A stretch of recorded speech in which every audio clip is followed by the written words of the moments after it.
చాలా ఇబ్బందికరమైన పరిస్థితుల్లోకి ఏర్పడింది. ప్రభుత్వం వచ్చి ఈ 3 నెలల కాలంలోనే ఇంత హిస్టారికల్ ఎఫర్ట్స్ పెట్టాం. అందరం ఉమ్మడి కృష్ణా జిల్లాని చాలా ఇబ్బందికరమైన పరిస్థితుల్లోకి ఏర్పడింది. ప్రభుత్వం వచ్చి ఈ 3 నెలల కాలంలోనే ఇంత హిస్టారికల్ ఎఫర్ట్స్ పెట్టాం. అందరం గౌరవ ముఖ్యమంత్రి గారు కూడా చాలా వ్యయప్రయాసాలతోటి సహాయక రెస్క్యూ ఎఫర్ట్స్ అన్ని చేపడతా ఉన్నారు. నేను నా తరపు నుంచి పంచాయతీరాజ్ డిపార్ట్మెంట్ తోటి ఎప్పటికప్పుడు సమీక్షలు చేస్తా ఉన్నాను. లాస్ట్ టూ డేస్ నుంచి ముందుగా అందరూ అనుకున్నట్టుగానే ఇది వర్షం ఎక్కువైంది, తను వచ్చి సహజ వరద అనుకున్నా. ఆ తర్వాత రికార్డ్ బ్రేక్లో అసలు ఎవరు ఊహించిన విధంగా గత 50 ఏళ్లలో ఎప్పుడు రానంతగా వరద నీరు చేరడం, ముఖ్యంగా తెలంగాణ నుంచి అక్కడ పడ్డ వర్షాలు, అక్కడ వాగులు ఇవన్నీ వచ్చి ఫైనల్లీ కన్వర్జింగ్ పాయింట్ బుడిమే మన వైపు రావటం, దానికి మనం విపరీతంగా నష్టపోవడం. అలాగే ముఖ్యంగా విజయవాడ ఎందుకు ఇంత గురైందని చూస్తే ఇది ఇంత అవుట్లెట్ తీసుకోకపోవటం. బేసిక్గా గత ప్రభుత్వం చేసి ఉండాల్సింది పని కొంచెం దృష్టి పెట్టుండాల్సింది, వాళ్ళు పెట్టలేకపోయారు. సో వాళ్ళు చేయలేకపోయినా కానీ భవిష్యత్తులో ఈ రోజున ఈ సహాయ కార్యక్రమాలతో పాటు భవిష్యత్తులో ఇలాంటి ఎంత అకస్మాత్తుగా ఇలా వచ్చి మనం ప్రజలు ఇంత నష్టపోకుండా ఉండాలంటే ఏం చేయాలి? ఖచ్చితంగా ఈ వరద నీరు తగ్గగానే రిసీడ్ అవ్వగానే దీని మీద ఒక ప్రాపర్ ప్లానింగ్ తోటి ఈ వరద నీరు వెంటనే దీని అవుట్లెట్ కాలువలు ఉండేలాగా దాని మీద ఈ ఫ్లడ్ కెనాల్స్ని ఎలా ఏర్పాటు చేయాలనేది గౌరవ ముఖ్యమంత్రి గారితో కూడా దీన్ని చర్చిస్తారు. ఇందాక కూడా మాట్లాడుతూ ఉంటే ఇన్ఫర్మేషన్ ఏమంటే బుడమేరుకు సంబంధించి కొంత గత ప్రభుత్వం కంప్లీట్గా విస్మరించింది ఈ ప్రాజెక్ట్స్ని. చాలా ఇప్పుడు మీరు చూస్తే మొన్న వాళ్ళ ప్రభుత్వం ఉన్నప్పుడు కూడా ఈ మన అన్నమయ్య ప్రాంతానికి పింఛా డ్యామ్ కూడా సరిగ్గా మెయింటెనెన్స్ చేయలేక నష్టపోయారు. ఒకటి కెపాసిటీకి మించి వరదలు వచ్చినాయి. ఒక్క ఆంధ్రప్రదేశ్ సంబంధించి మన తెలంగాణ నుంచి పడ్డ వర్షం కానీ అవన్నీ కూడా ఇది ఆంధ్రప్రదేశ్కి ఒక ముంపుగా ఏర్పడ్డాయి. దానితోడు ఈ అవుట్లెట్స్ లేవు, ఫ్లడ్ కెనాల్స్ సరిగ్గా నిర్మించుకోలేకపోయాం. ఒకటి మన స్టేట్ బైఫర్కేషన్ నుంచి ఇప్పుడు దాకా మన ఇన్ఫ్రాస్ట్రక్చర్ ఇలాంటి భవిష్యత్తులో జరగకుండా, నగరాలకు ఎలాంటి ముంపు వాటిల్లకుండా ప్రతి నగరాన్ని కూడా నేను అసెస్ చేయాల్సిన అవసరం ఉంది. ప్రస్తుతం విజయవాడని ప్రత్యేక కోణం నుంచి దీని మీద దృష్టి పెట్టాలి. అదొకటి ఫ్లడ్స్ అయిపోయిన తర్వాత ఆలోచిస్తున్నాం. ప్రస్తుతానికి సిసోడే గారు చెప్పడం దీన్ని disaster management head, state disaster management హెడ్గా మా దృష్టికి తీసుకొచ్చింది ఏంటంటే ప్రస్తుతం రిసీడ్ అవుతున్న నీళ్లు పెరగట్లేదు. రేపటికి ఇది మనకి ప్రకాశం బ్యారేజ్ 5 లక్షల క్యూసెక్స్కి 5 దాకా వచ్చేస్తుందని చెప్తా ఉన్నారు. సో మేజర్ ప్రమాదం మనం తప్పింది. అంటే చాలా అదృష్టవశాత్తు ఇది భగవంతుడి కరుణ అనుకోవాలి. ఆల్మోస్ట్ ఒక 10-12 వేల క్యూసెక్లు రీచ్ అయ్యి ఉంటే అసలు టోటల్ మనం ఊహించిన ప్రమాదం జరిగి ఉండేది. అసలు మన ఎవరో కూడా అన్కంట్రోలబుల్గా జరిగి ఉండేది. ఒకటి ఇది మేజర్గా చెప్పాలంటే ప్రకృతి విపత్తు. ఇంకొంచెం తక్కువ స్థాయిలో మనం డ్యామేజ్ అయ్యేది ఒకటి బుడమేరు కనుక గత ప్రభుత్వం సరిగ్గా మెయింటైన్ చేసి ఉంటాయి. ఎందుకంటే వాళ్ళు అన్నీ చిన్న ఇరిగేషన్ ప్రాజెక్ట్స్ కూడా సరిగ్గా కనీసం వాళ్ళు ఈ లాకులు కూడా రిపేర్ చేయలేకపోయిన పరిస్థితులు ఉన్నాయి వాళ్ళకి. సో ఇప్పుడు వాళ్ళని తిట్టి కూడా ప్రయోజనం లేదు. ఎందుకంటే ఇది ముందు మనం ప్రస్తుతం మా చేతిలో ఉన్నది ప్రభుత్వం ఏమన్నా మేము ఏం చేయాలని ఆలోచిస్తామని ఉన్నంతలో మొత్తం కూర్చోబెట్టి దాదాపు ఇండియన్ ఎయిర్ ఫోర్స్ నుంచి, నేవీ నుంచి, హెలికాప్టర్స్ ద్వారా, అలాగే డ్రోన్స్ ద్వారా ఫుడ్ సప్లై అన్నీ చేస్తూ ఉన్నాం.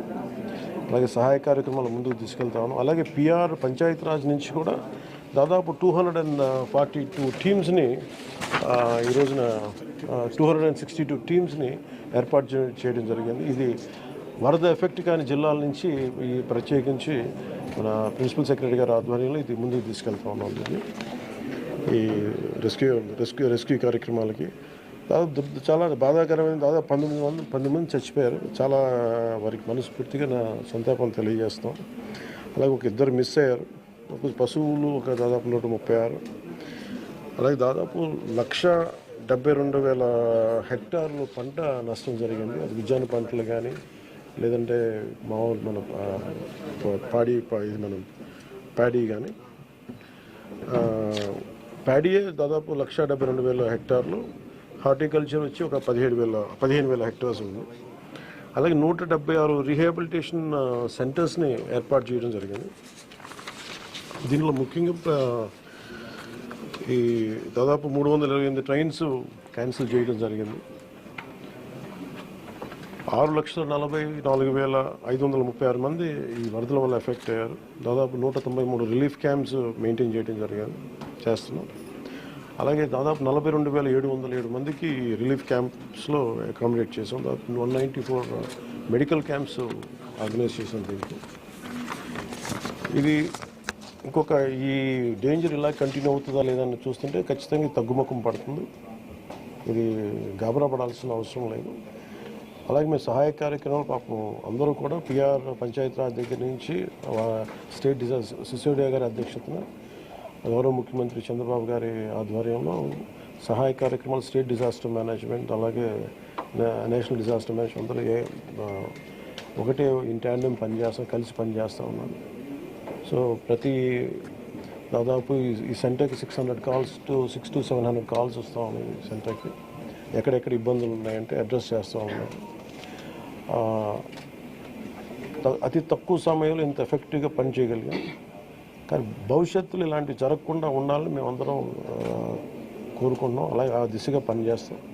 ఇది ఒక రోజుతో కాకుండా ఇది రాత్రంతా పాపం సిసోడియా గారు కానీ అందరు కానీ ప్రతి పంచాయతీరాజ్ కానీ అందరూ ఈ డిజాస్టర్ మేనేజ్ ప్రతి ఒక్కరి కాల్ సెంటర్స్లో ఉన్నవాళ్ళు మొత్తం అందరూ రాష్ట్ర యంత్రాంగం మొత్తం ఆల్మోస్ట్ ప్రతి ఒక చిన్నపాటి ఏరియా కూడా ఒక ఐఏఎస్ ఆఫీసర్ని పెట్టి సహాయ కార్యక్రమాలని ముందుకు తీసుకెళ్తా ఉన్నాం. అలాగే సిసోడియా గారు కూడా ఆయన అహిర్నిస్లో లాస్ట్ ఒక 72 గంటలుగా ఆయనకి నిద్ర కూడా లేకుండా ఇక్కడే కూర్చొని మొత్తం అహిర్నిస్లు అందరూ అప్రమత్తంగా దీన్ని పర్యవేక్షిస్తూ ఉంది. ఇప్పుడు దీన్ని అనలైజ్ చేసి ఇప్పుడు ఎవరి తప్పు వీటన్నిటికంటే కూడా మేము అంటే మా ముందున్నది మేము ఎంత సహాయ కార్యక్రమాల్లో పాల్గొనగలం. అలాగే నేను ఈ సమావేశం తరఫున ప్రైవేట్ వ్యక్తులు కూడా మన పత్రికా ప్రకటన ద్వారా నేను మిమ్మల్ని అప్పీల్ చేశాను. ఈ రోజున మొత్తం రాష్ట్ర హితవు కోరుకున్న ప్రతి ఒక్కరూ 3 పార్టీల వ్యక్తులు మద్దతుదారులు అందరూ కూడా మనందరం ఇలాంటి ప్రకృతి విపత్తులు వచ్చినప్పుడు అందరం కలిసి మనం ముందుకు తీసుకెళ్ళాలి. రాష్ట్ర ప్రభుత్వం నుంచి కొత్తగా ఏర్పడ్డ ప్రభుత్వం ముందుకు తీసుకెళ్తా ఉన్నాం. అలాగే మీ వంతు సహాయం కూడా మీరు చేయమని కోరుకుంటా ఉన్నాను. అలాగే నా సైడ్ నుంచి కూడా ఈ ప్రత్యేకించి రాష్ట్ర సీఎం రిలీఫ్ ఫండ్కి 1 కోటి రూపాయల నిధుల్ని నేను చంద్రబాబు గారి రాష్ట్ర ముఖ్యమంత్రి నిధికి నేను విరాళంగా ప్రకటిస్తున్నాను. ఈ సహాయ కార్యక్రమాలకి చిన్న ఒక పూర్తి స్థాయిలో ఏమాత్రం వాళ్ళకి వచ్చినా కానీ నాకు చాలా ఆనందం కలుగుతుంది. ఆ దిశగా రేపు కలిసి వారికి అందజేస్తున్న చెక్ ఒకటి. అలాగే ఈ పరిస్థితుల్లో ఒక చిన్న అనాలిసిస్ ఏంటంటే రీహాబిలిటేషన్కి షిఫ్ట్ చేయబడ్డవారు 42,000 మంది. నిన్న మెసేజ్ కూడా పెట్టాను. ఆర్బీ రోడ్స్లో కూడా దాదాపు 1,808 కిలోమీటర్లు డ్యామేజ్ అని ఒకటి కరెక్ట్ చేసుకోవాలి, దాన్ని దృష్టి పెడుతున్నాం.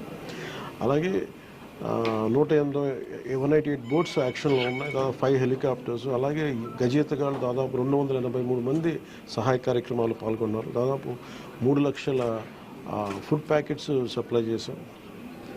అలాగే ఈ కంట్రోల్ రూమ్ ప్రజలకు ఏదైనా సరే మీకు అత్యవసరమైన పరిస్థితుల్లో ఉండాలి అంటే ఇది 112 ఈ నెంబర్ కానీ అత్యవసర నెంబర్లు కానీ 1070.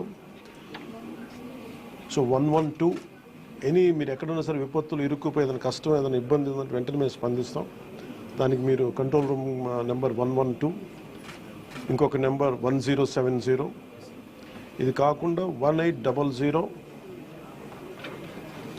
4250 101. మళ్ళీ రిపీట్ చేస్తాను, కంట్రోల్ రూమ్ నెంబర్స్ 112 అదొక ఈ ఫోన్ కన్నా చేయండి, లేదంటే 1070కి ఫోన్ చేయండి. ఇది కాకుండా మూడో నెంబర్ 1800-425-0101.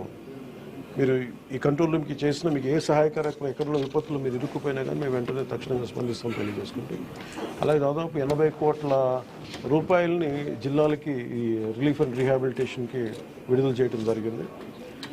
అలాగే ప్రతి ఒక్కరూ కూడా ప్రభుత్వం అభివృద్ధిని కాంక్షించే ప్రతి ఒక్కరూ కూడా నేను ఇదే కోరుకున్నా, ఈ ప్రకృతి విపత్తు సమయంలో ఇది నిందల కంటే కూడా ప్రజలకు మనం ఎలా చేయాలనే దృష్టిలో పెడతాం. భవిష్యత్తులో ఇలాంటి జరగకుండా ఉండాలంటే ఎలాంటి చర్యలు తీసుకోవాలని మేము క్యాబినెట్లో చర్చించి గౌరవ ముఖ్యమంత్రి గారి దృష్టికి తీసుకెళ్ళి దీనికి ఒక ప్రతి సిటీకి